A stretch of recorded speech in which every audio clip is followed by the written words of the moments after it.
மிக அழகான மற்றும் ஆழமான தெய்வீக கதை வாராகி அம்மன் வரலாறு. ஆதிசக்தி தேவி பார்வதி அம்மன் தன்னிடமிருந்து 7 சக்திகளை உருவாக்கினாள். அந்த 7 சக்திகளே சப்த மாத்ருகைகள் எனப்படும். அவைகள் பிரம்மாணி, வைஷ்ணவி, மகேஸ்வரி, இந்திராணி, கௌமாரி, வாராகி, சாமுண்டி. இந்த 7 தேவி சக்திகளும் தாயான துர்கா தேவியின் வடிவங்கள். ஒரு காலத்தில் ரக்தபீஜன் என்ற அசுரன் தெய்வங்களையும் மனிதர்களையும் கொன்று அழித்து வந்தான். அவனை அடக்க முடியாமல் பார்வதி தேவியிடம் பிரார்த்தனை செய்தனர். அப்போது பார்வதி தேவியானவர் துர்கா மாதா வடிவம் எடுத்து ரக்தபீஜனுடன் போராடத் தொடங்கினாள். ஆனால் ரக்தபீஜனுக்கு ஒரு வரம் இருந்தது. அவன் உடலில் இருந்து ஒரு சொட்டு ரத்தம் தரையில் விழுந்தால் அந்த இடத்திலிருந்து புதிய ரக்தபீஜன் பிறந்து விடுவான்.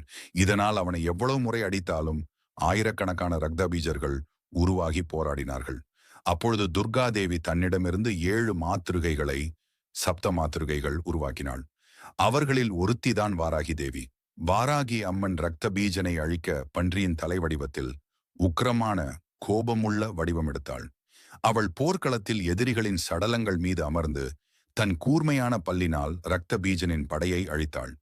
இறுதியில் துர்கா தேவி மற்றும் சப்தமாத்ருகைகள் சேர்ந்து ரக்த பீஜனை அழித்தனர். பின்னர் பாகவத புராணத்தில் ஹிரண்யாக்ஷன் என்ற அசுரன் பூதேவியை துன்புறுத்த ஆரம்பித்தான். அவன் முன்பு வாராகி தேவியை தீவிரமாக தபசு செய்து அவளை மகிழ்வித்தான். அம்மன் அவனிடம் என்ன வரம் வேண்டும் என்று கேட்டாள். அவன் என்னை யாராலும் கொல்ல முடியாது என்று அமரத்துவம் கேட்டான். அம்மன் அதற்கு சம்மதிக்கவில்லை. அவன் புத்திசாலித்தனமாக உன்னை தவிர யாராலும் என்னை கொல்ல முடியாது என்றான். அம்மன் சம்மதித்தாள். பின்னர் நீயும் என்னை கொல்லக்கூடாது என்றான். அதற்கும் அம்மன் சம்மதித்தாள். அந்த வரத்தின் சக்தியில் அவன் பெருமிதம் கொண்டு பூதேவியை வதைத்தான். அப்போது வாராகி அம்மனிடமிருந்து வராக சுவாமி, விஷ்ணுவின் வராக அவதாரம், உருவாகி ஹிரண்யாக்ஷனை அழித்தார். வாராகி அம்மன் ஆதிசக்தியின் வடிவம் போல அவளின் துணைவர் உன்மத்த பைரவர் அஷ்ட பைரவர்களில் ஒருவர். அஷ்ட பைரவர்கள் 8 திசைகளை காப்பவர்கள். அவர்களில் உன்மத்த பைரவர்தான் வாராகி தேவியின் தெய்வீக கணவர். லலிதா சகஸ்ரநாமத்தில் வரும் ஒரு நாமம் கிரீ சக்கர ரதாரூட தண்டநாத புரஸ்கிருத. இதில் கிரீ என்பது பன்றியால் இழுக்கப்படும் ரதத்தை குறிக்கிறது.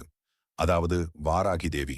அம்மன் லலிதா தேவியின் சினப்படை தலைவியாக இருந்து சைன்யங்களை படை நடத்துவார்.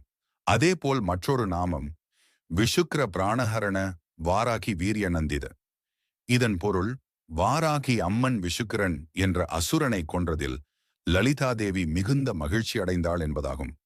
காசியில் வர்ணாசி உள்ள உக்ர வாராகி தேவி ஆலயம் மிகவும் பிரபலமானது. அம்மன் அங்கு பாதாளத்தில் பூமிக்கு கீழிருக்கிறாள். அவளின் சிலை மிகப்பெரியது.